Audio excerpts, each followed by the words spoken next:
PG Woodhouse believed that chaos is inevitable unless you have a Jeeves.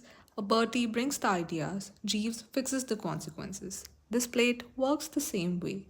Bagels are dependable, they return exactly as they left, much like Bertie, well meaning circular in thought, always ending where he began.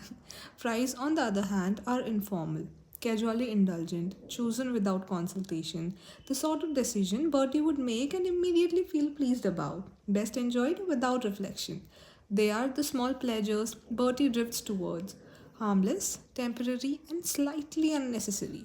And somewhere off the plate, Jeeves exists, quietly ensuring nothing goes terribly wrong. And then there's the cream cheese, quite corrective, necessary.